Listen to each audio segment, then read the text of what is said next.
Chapter 16. Samhain dawned clear and cold, and Anne had managed to get permission from Elizabeth's parents to take her to her uncle's house for a big party with trick-or-treating in a nice, safe neighborhood.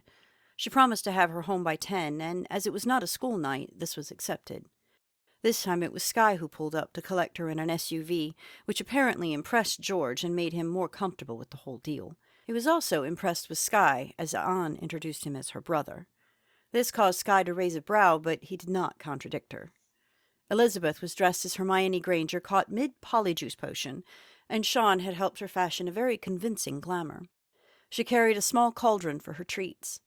She had also convinced Anne to dress for the occasion, though she chose Mary Poppins, which let her carry Capine without clashing with the costume. Skye laughed when the pair came down the walk. He was dressed as Shrek, not that Anne had any clue who he was supposed to be, but it made Elizabeth laugh. Skye didn't drive all the way out to the rest, but down to Courts, parking the vehicle in the back alley.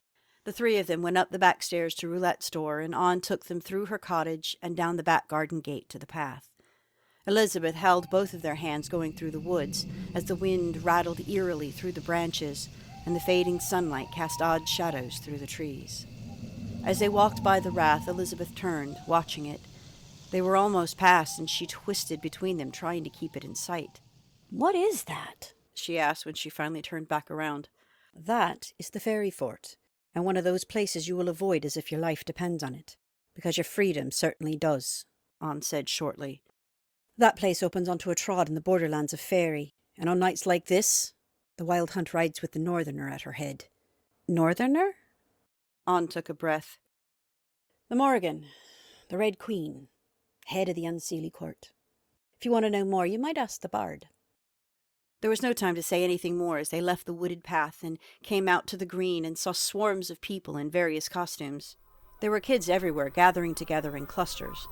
They brought Elizabeth over to Bethany's group and introduced her around. Skye counted out the children in the group and looked over at Liberty, who was coordinating the clusters. "I've got 10 little heathens here. This my group." Liberty looked over, nodded, and signaled him to head out. Anne waved to Elizabeth as she set off with Bethany and Skye to go trick-or-treating with a horde of new friends. Anne smiled and turned back towards the veranda, intending to spend a moment in a rocking chair to watch what she could see and enjoy the smells and the crisp chill of the air.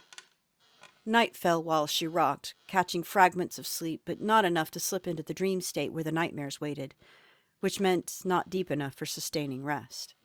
When she opened her eyes, she took in first the orange and black streamers which marked everything for her, then the figure leaning against the post in front of her, watching her as a fox watches a rabbit's den. It was not a friendly overwatch. Anne suppressed a shiver. Seraphina waited until it was clear Anne was awake before speaking. Her voice was full of cold venom, beautiful but deadly. "So you're Johnny's new conquest." Anne remained calm. Truthfully, she hadn't the energy to get worked up. "I am not his conquest. He has been the perfect gentleman and friend." "Ooh, he must really like you then." Anne ignored the barb. Seraphina shifted, rolling her back off the post sensuously. "He'll get around to it," she added. "Always does. And a few others while he's at you." "A man's prerogative." Anne was unfazed, and it clearly irritated the woman. Anne let her rant with her body and simply adjusted the wrist of one glove where it had gotten twisted. Her face was looking down at her hand, but her eyes were on the succubus before her, for there was no better way to describe the woman. "Should you be out here chasing other men whilst your husband lies on his deathbed, Mrs. Morel?" If Anne, knowing her name, fazed Seraphina, she did not show it. Instead, she smiled, an expression which came across as unquestionably evil. "My husband lies in his grave, my dear." "Well, you'll not find your next one out here," Anne said, thinking of Roulette, Bethany, and Solitaire's conversation about her a few months back. To her surprise, Seraphina scoffed. "Like I'd bother to look out here." Something in the way she looked out over the peopled fields made Anne think she had already tried and been brushed off by the only ones of any interest to her. Suddenly the woman looked back at Anne. "Wait, you think—" She laughed. "I'd not have Johnny to wed for all the jewels in Araby. I know how that tale ends, and I'm no lovesick fool. Best watch your step with sorrow, lass. He'll break your blind heart as soon as look at you." With that, she strode off the veranda and out into the dark. She brushed past an old woman carrying a basket, upsetting its contents and nearly knocking her over. She never looked back. An got up, went to the woman to make sure she was all right. Up close she was hideous, and An could tell the hag look was no costume or glamour. She maintained her stoic demeanor, determined not to be rude, and bent to pick up the apple which she saw had fallen from her basket.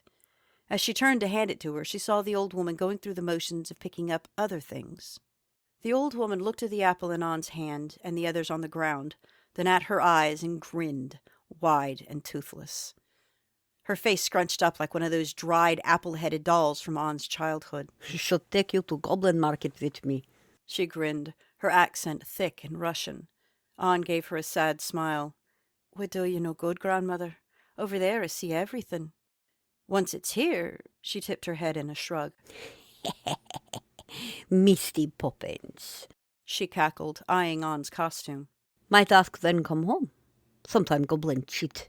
She gathered the rest of her apples, and An made an attempt to help. When they stood, and An gave her a nod and started to move away, the old hand shot out and locked, claw-like, on her arm with a strength that surprised her. "What's that one?" She nodded in the direction Serafina had taken. "Silver snake is trouble. For you, for me, for all of us. Bar too. She looked off into the night. Though she is not the one we must watch tonight." She pressed an ordinary apple into An's hand, patted her cheek, and shuffled off into the thick of the people, cackling. An stood watching her go, handing out apples as she went. She had a peculiar habit of shaking them and holding them to her ear before she gave them over. None of the apples she gave away were visible to An's face sight. An smiled tiredly, stifled a yawn. Some of the groups of children were coming back from their rounds with tons of candy, and An turned to look for the ones she could see, which was thankfully few, when her pocket began to buzz annoyingly. She pulled the phone from her skirt and opened it. "Hello?" It was George, and he sounded stressed. There were unpleasant sounds in the background. Miss O'Keefe? "Aye," she said, confused and getting more worried. Is there any way you and Elizabeth can stay out at your uncle's tonight? There was a cold feeling in the pit of her stomach. "What happened?" she demanded. Well, Sharon and I took advantage of the empty house for a night out. Haven't had one in a while, and while we were gone, someone broke in. Or tried to. Doesn't look like they did more than vandalize the outside, but Elizabeth's window is broken and I can't do more than put up paper until tomorrow." An frantically patted all her pockets for the remote, sank onto the veranda steps, weak in the knees when she did not find it. It would be fine, Mr. Tallow. My uncle would be delighted, and she's having fun with the cousins her age. It will be a grand adventure for her. I'll hang on to her till tomorrow afternoon, as I think they've something planned for All Saints' Day. There usually is with this crowd. We'll be home by evening, if that will suffice?" Sure. As long as she's having fun and is safe. he added. His tone did not sound like her safety was an afterthought, but a reluctance to actually voice it. I'll call if there's any other trouble. The cops are still here checking things out. Someone spoke to him on his end, and he rang off without another word. An closed the phone and just sat there, stunned. How could she have failed so badly? If Elizabeth had been home... Someone large loomed behind her, and she looked up, saw Ian standing on the top step, lighting a cigarette. "Something the matter, An?" He asked with deceptive casualness. I failed you?" "Oh? he asked, sitting down beside her. How so? I see the young miss over yon having the time of her life," he said, pointing out the tow-headed girl with the cat ears amid the small swarm around the old lady, getting some kind of treat from her basket. "Though you might want to warn her about Baba. She's safe enough tonight so long as you're polite.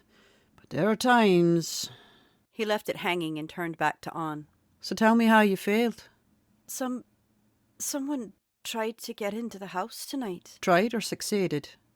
I don't know yet," she said softly, her eyes on the girl she was responsible for. "They broke her window.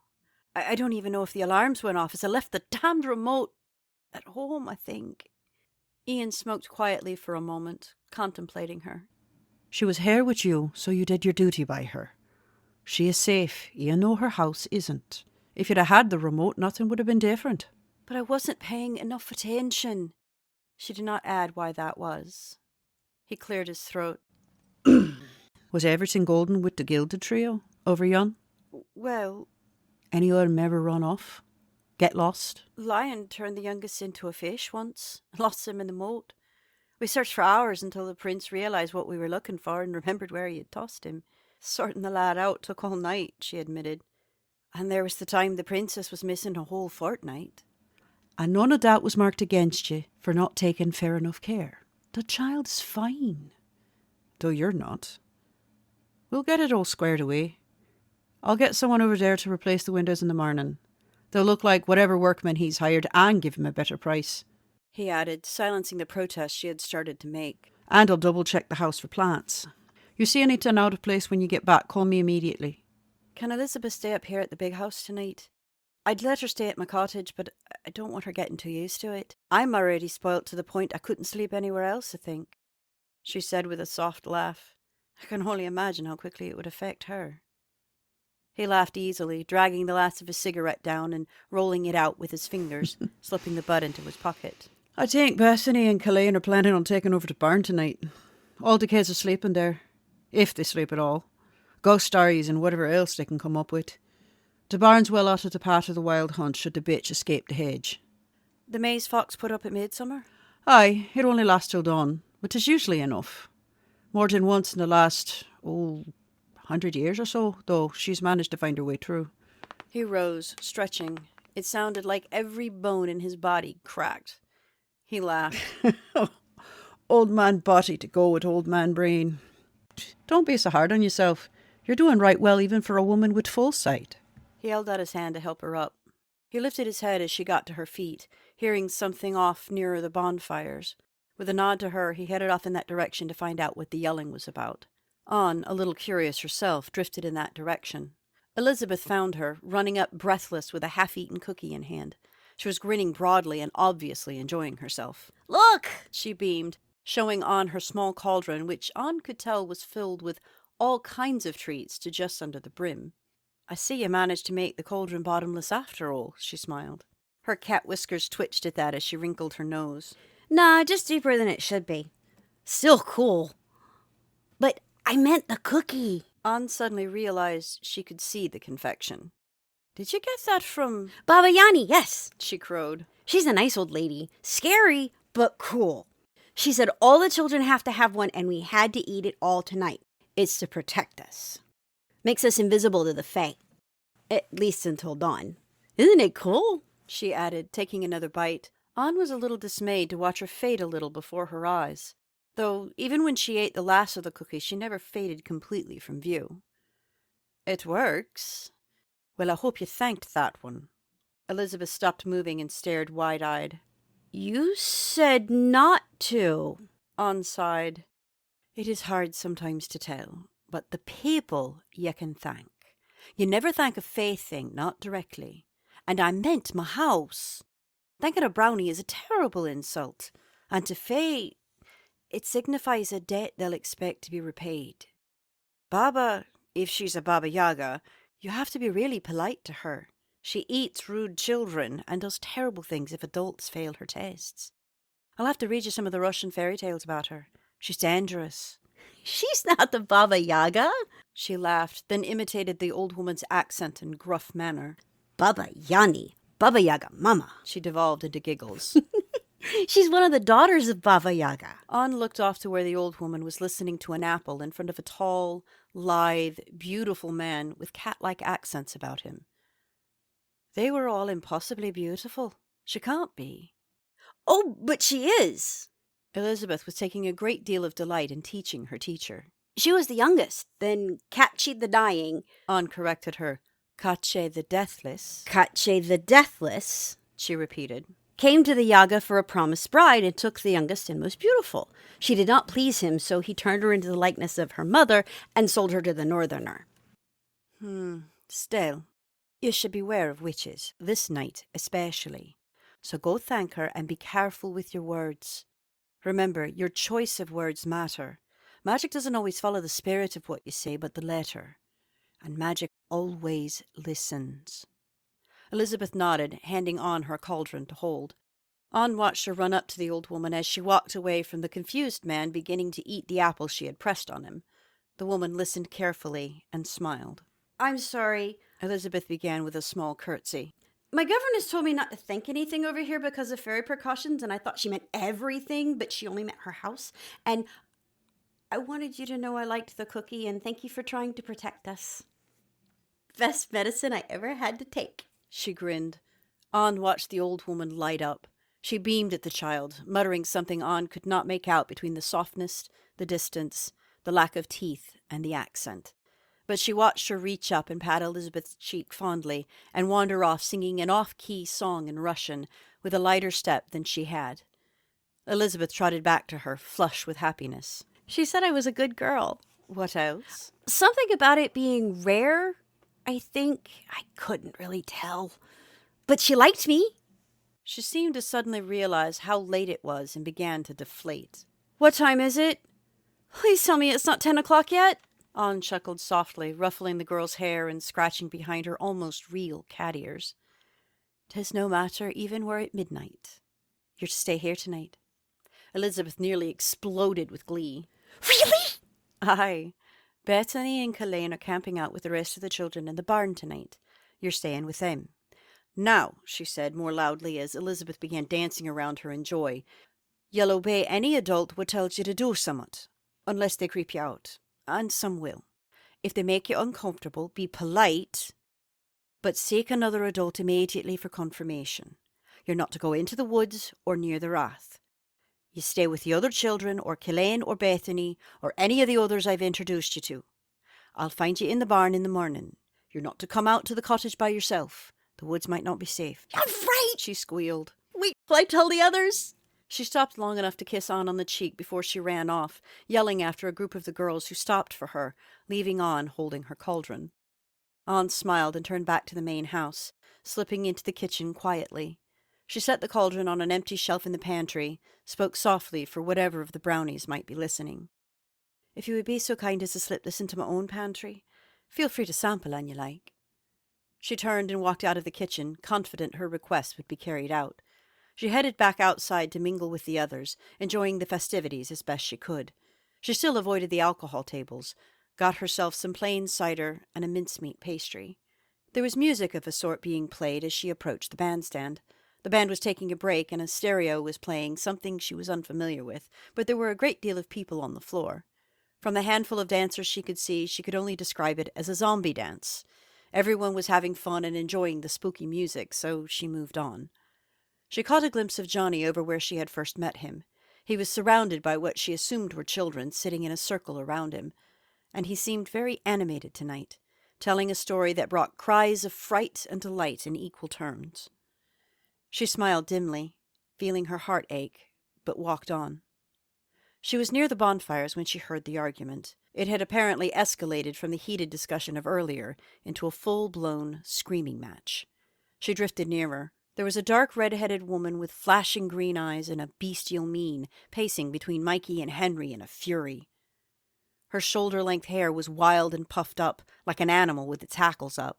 "You shouldn't have killed him, Rain," Mikey growled. "He pissed me off. You just shoot people all the time," she snapped, rounding on him. "Not like that, I don't. That wasn't enough provocation. That wasn't business. That was a personal slight in a bar, Rain. You ran from the scene, so obviously you realized you'd fucked up." Henry stamped. His antlers were fully prominent, as was the crown of holly between them. "I was feeling claustrophobic." She turned on him. "I would think you, of all beasts, would understand that." "I understand there are other ways of dealing with your problems than pulling out magical pistols and shooting a man dead in front of witnesses just for touching your arse." "He did more than fondle my fanny, Henry," she snarled, getting in his face. "Yeah, well, there are ways to deal with that, too. Quiet like." She laughed, high and scornful. "No wonder the Russians are moving in on us. They have no respect for the O'Keefes because we haven't given them a reason to." "It's not your call how to handle our reputation," Henry replied with a stag-like snort of anger. Anne watched his left hoof unconsciously pawing at the ground. "That's the chief's call, and we're not that kind of mob brain. You're not to go out again, not until we're sure you're stable." She got into his face, her heels seeming to stretch farther from the balls of her feet, making her taller. Her face wrinkled up even as it began to get more wolf-like. "You don't get to put a collar on me, buck boy. You're just a prey animal with a ritual title and no power at all." That's enough, Rain! bellowed Ian, suddenly looming among the rest of those who had begun to gather near, drawn by the conflict. He was nearly half griffin, larger than normal, and his feathers raised in anger. I can, and I say you'll do as you're told. You'll not leave the rest until we can get this straightened out. We have to see how much they have on you, whether they can identify you enough. If I have to put you under house arrest, I will. What you did was foolish and puts all of this in jeopardy, he growled, sweeping a wing-like arm out to indicate the whole community. Rain spun, started to bow up at Ian, and thought better of it. So many damn restrictions, Ian. Do this. Don't do that. I want to rip out throats, and I don't, because you asked me not to, she screamed. But there are some things I can't tolerate. I won't. I won't be locked up again.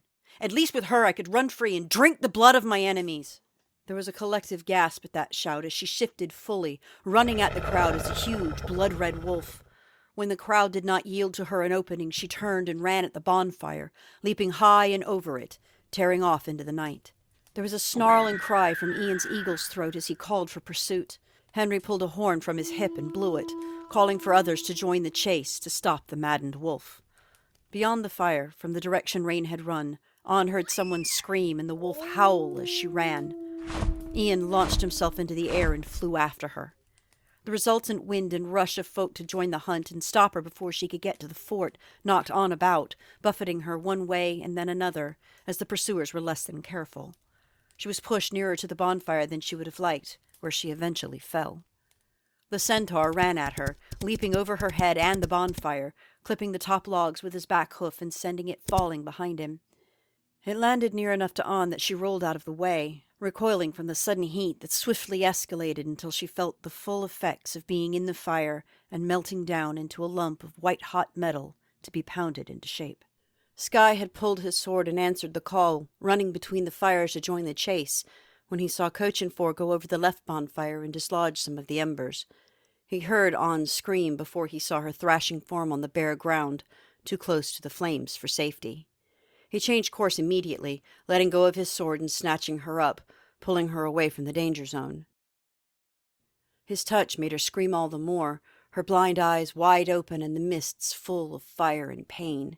He held her down, trying to convince himself he wasn't hurting her more this way, that it was all phantom pain.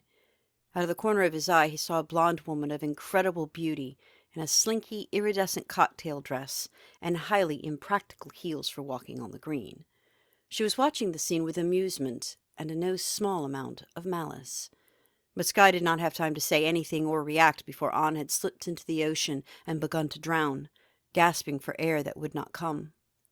He nearly crushed her against his body, trying to still the thrashing, ignoring the pounding of her fists against him or the claws that eventually dug in when rescue came. When she dissolved into sobs, he lifted her up in his arms, turned to say something to the woman, and found her gone. Writing it off for now, he ran back to the main house, looking for the small side door that led down to the basement that he had linked to the mead hall. He was not going to risk the path through the woods tonight. He passed from the basement door to the training hall and back out again, crossing to the gate at the front of her house. It swung open for him, as did the door. She was clinging to him, sobbing her heart out as he carried her into her bedroom and laid her on the bed. She did not want to let go, so he sat on the edge and just held her.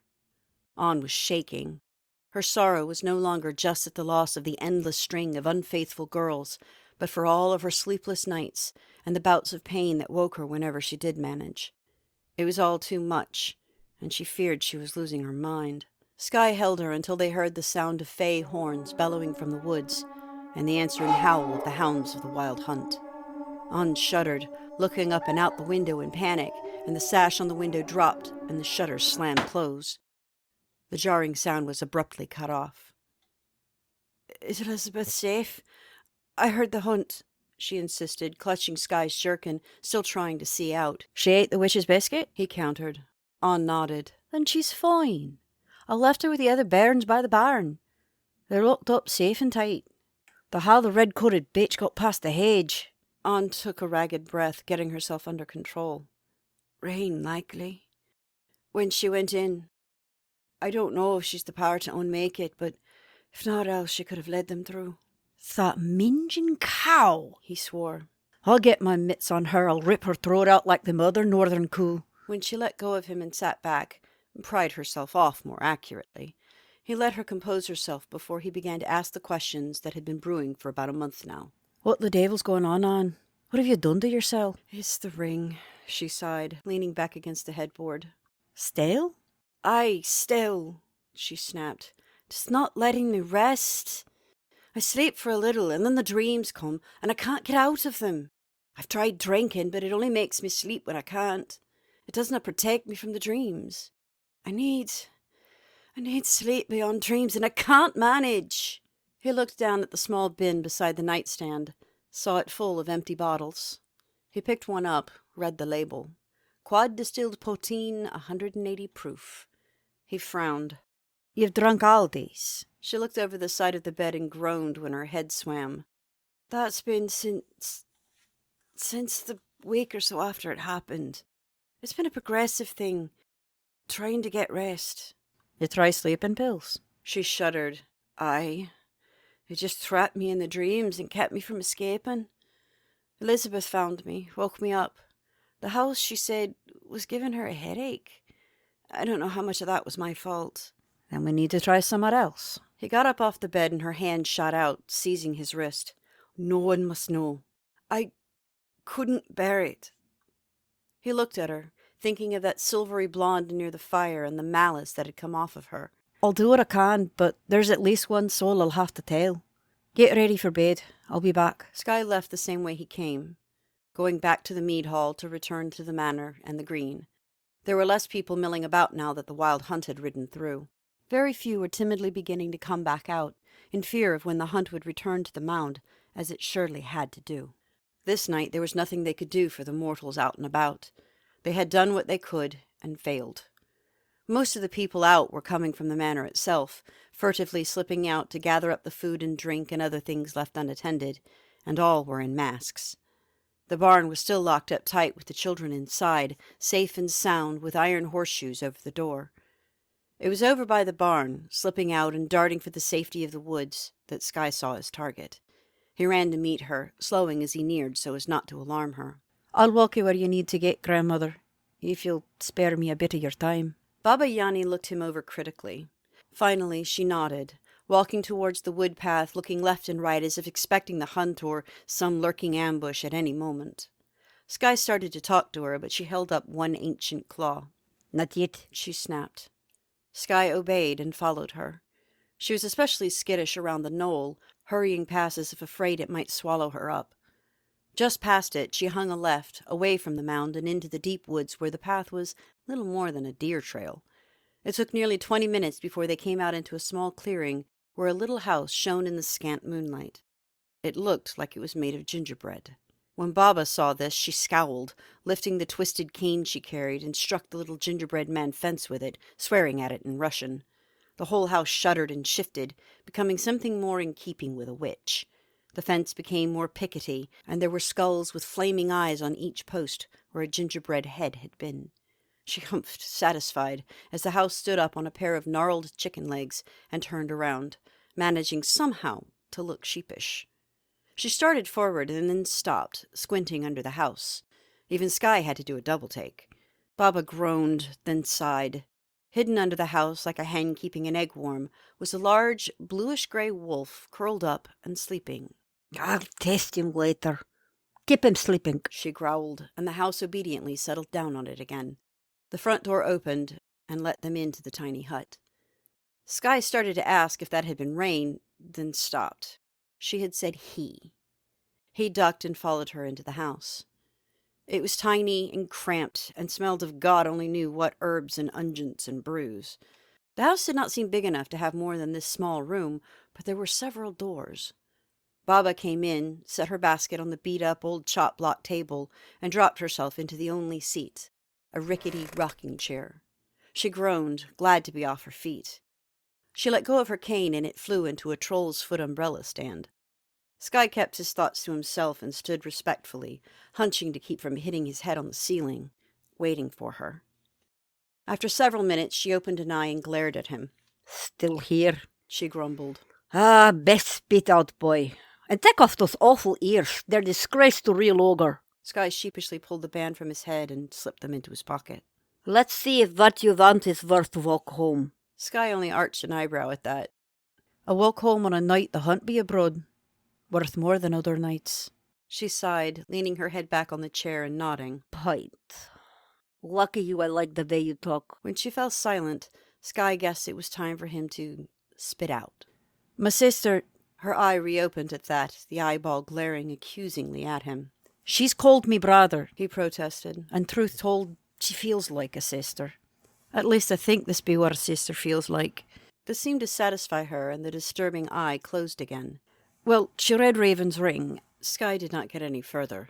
The old lady shot up, claws on the ends of the chair's arms, and her eyes pinning him where he stood. Sky had never felt fear before. Not like this. This was something he could not fight. Who did what? Anne, the blind lass with foggy eyes. He said, willing to answer, even though he felt compelled to do so. She touched Raven's ring to talk to it. He could see the thoughts flying rapid fire through her ancient brain. And what did she learn?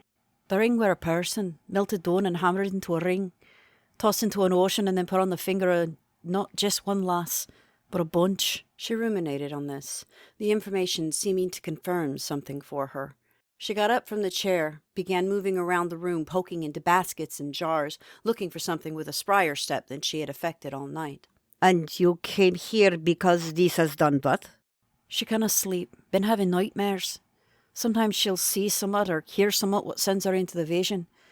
She burns, she drowns, she watches them die like she was the bloody ring. He growled. I came hoping you'd have something to put her to sleep past dreams. But let her wait come morn, He added. She needs rest, but she's a charge, depends on her. She paused in her search, regarded him again. So you risk which for this woman you never knew till you rescue when King said take home? Sky started and the old woman cackled. I know things, boy.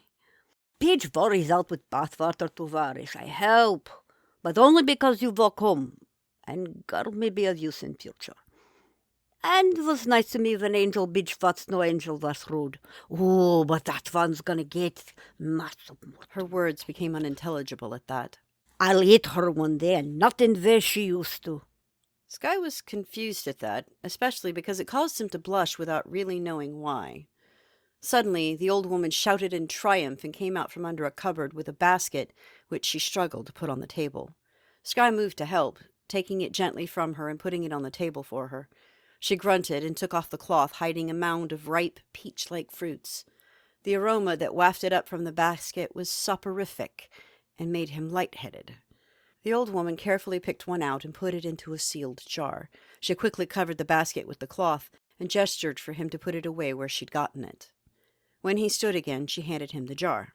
This is you need. One bite in it out. Slip beyond dreams. It's good. Trouble is, you bite and you no get the chew. Stays in mouth, which means no waking. Trick is to find way to get on throat.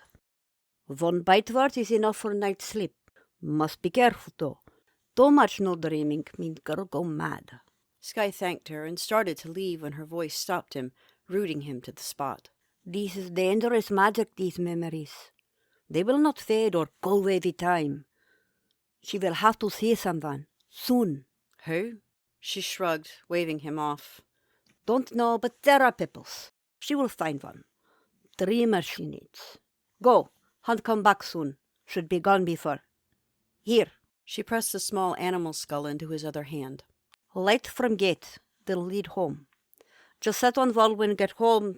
He will come back on own. With that, she shooed him out the door with a broom and turned to go deal with the wolf sleeping under her house. Sky felt awkward at the gate. He held the two skulls a few inches apart, facing each other as he examined them, trying to fathom what he was supposed to do. The question became moot when the human skull flared and the animal skull's eyes lit up. He turned, facing the woods, and noticed the eyes grew dimmer and brighter depending on which way he faced. He turned to where it was brightest and followed its lead back to the cul-de-sac. He was just stepping out of the woods into the field behind On's garden when he heard the sound of the returning horns. He hurried to the back gate, which would not open for him. He tried to force it, and it stubbornly wouldn't budge. The skull in his hand started to get a little warmer, and he looked down, suddenly remembering Baba's instructions. He set the skull on the low wall beside the gate and saw the fire go out with a disappointed gleam. and then the skull flew off into the night back into the wood. The gate now opened easily, and Skye hurried up to the waiting house. Anne was in the kitchen, sitting at the table in her dressing gown, sipping an herbal tea. She looked up as the door opened, hope in her exhausted eyes. "Well?" she asked. In answer, he set the jar on the table beside her cup. She frowned, opening the locking lid, and took a deep breath of the aromatic fruit. She wavered, immediately feeling the ether-like effects, and Skye moved the jar away from her, closing it with one hand while using the other to make sure she didn't fall out of her chair. He pulled out the second chair and sat down once he was sure she was steady. He set the closed jar between them. "One bite," she said, "but finding a way to swallow it. You bite, you're out till it's removed." She sighed. Snow White's apple. "Apparently, though this be a bit more peachy." He frowned. She nodded. He folded his arms on the table and rested his chin on them, staring into the jar at the perplexing fruit. "How do you swallow summat what knocks your ballywumps the moment it touches your tongue?" Anne took a sip of her tea, thinking. Suddenly, she looked into the teacup. "You drink it?" His head came up. "Mash and blend." She shook her head.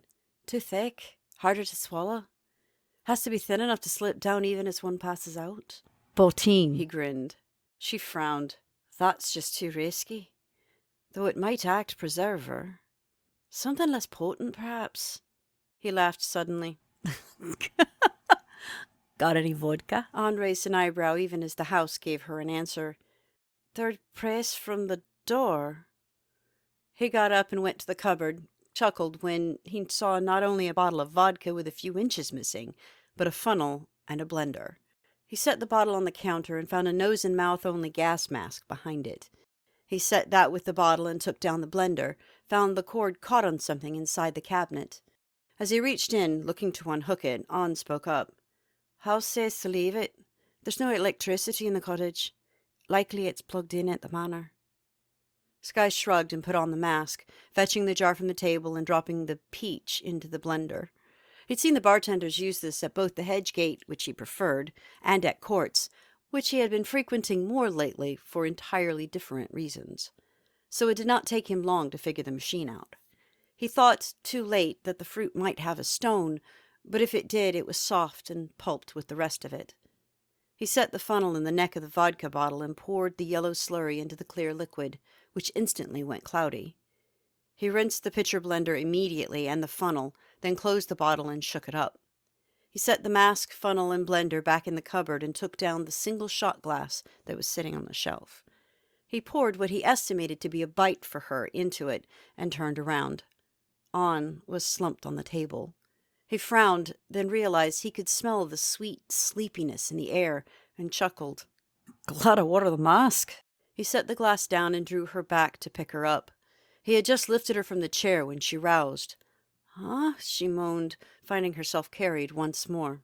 "Dunno where you pretty head none. The fume's got you. I'll get you to bed, then get your medicine."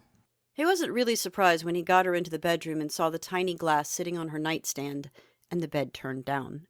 He tucked her in and handed her the shot. She accepted it, looking worriedly up at him. "Go on," he encouraged. "It'll help for no. I'll handle Elizabeth in the morning.